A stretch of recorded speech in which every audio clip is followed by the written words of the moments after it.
Imagine being Keir Starmer right now. You're already dealing with dismal poll numbers, policy failures left and right, petitions demanding your resignation, and predictions of electoral annihilation in May. And then, just when you thought things couldn't get worse, your own MPs start threatening civil war if you even think about moving closer to Brussels. Not a polite disagreement, not a robust debate. Civil war.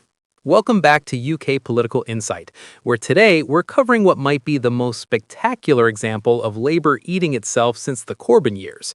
Except this time, they're actually in government, which makes the whole thing even more catastrophic. Parliament returns on Monday, and Starmer is going to walk into a party that's ready to tear itself apart over Brexit. Again. Because apparently we didn't learn anything the first time around. So here's the situation that's got everyone reaching for the political popcorn.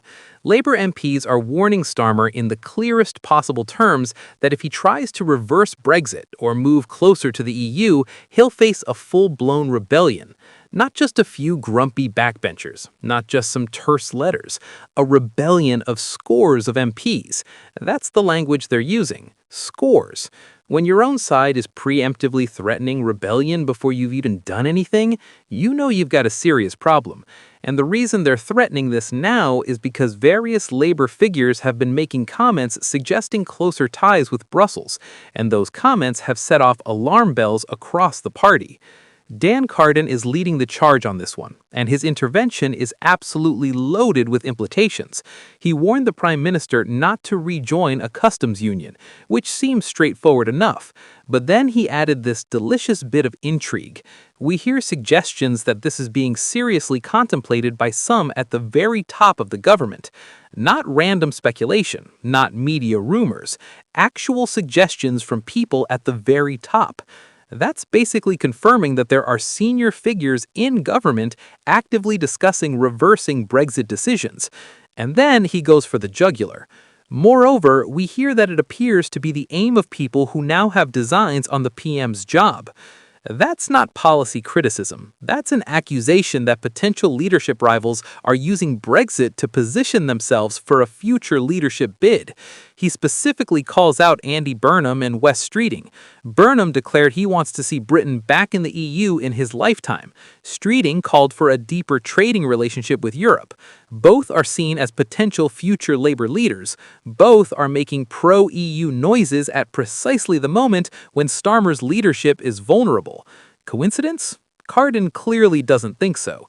He's basically saying they're plotting a coup using Brexit as the weapon. That's Game of Thrones level political scheming, except instead of dragons and swords, we've got customs unions and trading relationships. The Wes Streeting situation is particularly juicy because of how it's been interpreted. He called for a deeper trading relationship with the EU, which on the surface sounds innocuous enough. Trade is good, deeper relationships could mean more trade, what's the problem? Except everyone in Westminster immediately interpreted this as a coded call to rejoin the customs union. And more than that, they saw it as an attempt to gain support from Europhile Labour MPs ahead of a potential leadership bid. That's three-dimensional chess. He's not just stating a policy preference, he's building a coalition of supporters for a future leadership contest by staking out the pro-EU position. It's brilliant politics if you're Wes Streeting. It's a nightmare if you're Keir Starmer. Andy Burnham's comment about hoping the UK rejoins the EU in his lifetime is even more explicit. Now, there's no coded language there, no diplomatic ambiguity, just a straightforward statement that he thinks Britain should rejoin the European Union. Now, Burnham's the mayor of Manchester, not a government minister, so technically he can say what he likes.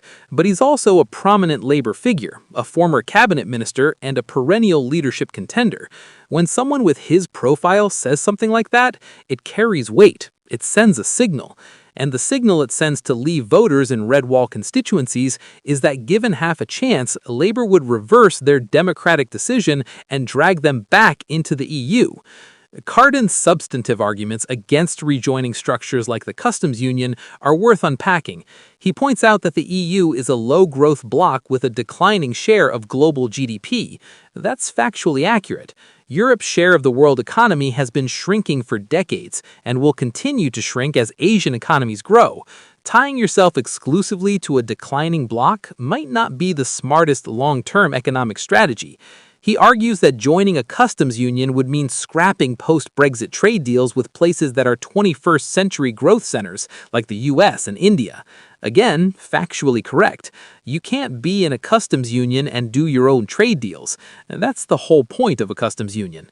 His phrasing about shifting closer to Brussels, meaning we'd give up hard-won national freedoms, is deliberately emotive, but it resonates with people who voted Leave precisely because they wanted Britain to be able to make its own decisions. Whether you think those freedoms are worth having is a different argument, but for people who care about sovereignty, the idea of voluntarily giving it back up is anathema. Corbyn urges Starmer not to tie the UK into a new customs union, or any arrangement that might carry a disguised name but amount to the same thing. That last bit is crucial. He's warning Starmer not to try to sneak closer alignment under a different label. Don't call it a customs union, call it a trading partnership, or regulatory alignment, or whatever euphemism you prefer. The substance is what matters, and if it looks like reversing Brexit, it'll be treated as such. Graham Stringer, another Labour MP, was even more explicit about the scale of rebellion Starmer would face. He said there would be a rebellion of scores of Labour MPs if Starmer sought to take them back into any sort of customs union. Scores, not dozens, scores. That's potentially 50, 60, 70 MPs. That's enough to defeat government legislation. That's enough to bring down a government in the right circumstances. He told the Mail on Sunday that it will lead to civil war inside Labour. Now, there's that phrase again, civil war. Not disagreement, not tension, war. Stringer's reasoning is brutally practical. He points out that Starmer's parliamentary colleagues know they stood on a clear manifesto pledge not to rejoin EU structures. Labour's manifesto was explicit about this. They said they wouldn't rejoin the single market or customs union. That was a deliberate choice to reassure Leave voters that Labour had accepted the Brexit decision. If Starmer now reverses that pledge, he's not just changing policy, he's breaking a manifesto commitment. And MPs who stood on that manifesto, who told voters they wouldn't do this, would be exposed as liars. That's career-ending stuff in marginal constituencies. The red wall dimension is critical here. Stringer specifically mentions that it would be especially difficult for Labour MPs in red wall constituencies to support such a flagrant manifesto breach, because many have reform breathing down their necks. This is an abstract principle. It's electoral survival. These MPs represent constituencies that voted Leave, often heavily. Their voters are already skeptical about Labour's commitment to Brexit.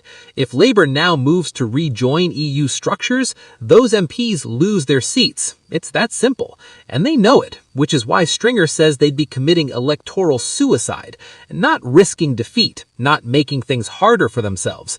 Suicide. That's how certain he is about the outcome.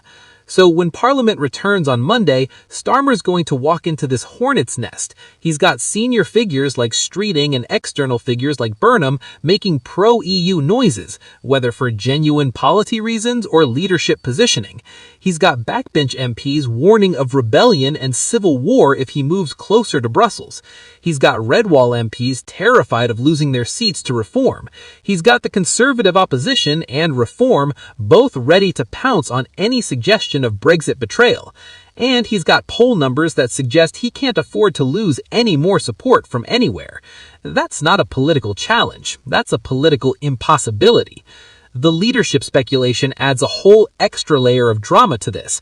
If Corbyn is right that Streeting and Burnham are positioning themselves for future leadership bids by staking out pro-EU positions, this becomes an arms race. Other potential candidates will need to stake out positions too.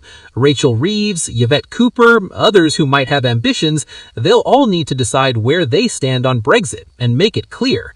That turns the whole thing into a rolling leadership contest, even though there isn't formally one happening. And that's poison for party unity and government effectiveness. What happens next is going to define Starmer's premiership. If he manages to shut this down, impose discipline, and keep his party united, he might survive. If he fails, if the civil war breaks out, if MPs start openly rebelling, his authority is finished. And once a prime minister's authority is gone, the job becomes impossible. You can't govern without your own party's support. You can't pass legislation. You can't implement policy. You just become a caretaker waiting to be replaced. That might be where Starmer is heading, and this Brexit fight could be what pushes him over the edge. If you've made it through this entire analysis of Labour's impending Brexit civil war, you understand that we're potentially witnessing a pivotal moment in British politics. So here's what you need to do right now. Subscribe to UK Political Insight because we're dropping multiple videos every day covering every twist in this unfolding drama. And trust me, there will be many twists. Smash that notification bell so you're alerted the instant Parliament returns and this situation develops, because Monday could be explosive. Drop a comment with your prediction for how this plays out and whether Starmer survives. And share this with anyone who needs to understand why Brexit isn't dead and buried, but is actually about to rip the Labour Party apart from the inside. This is UK Political Insight, and we'll see you in the next one where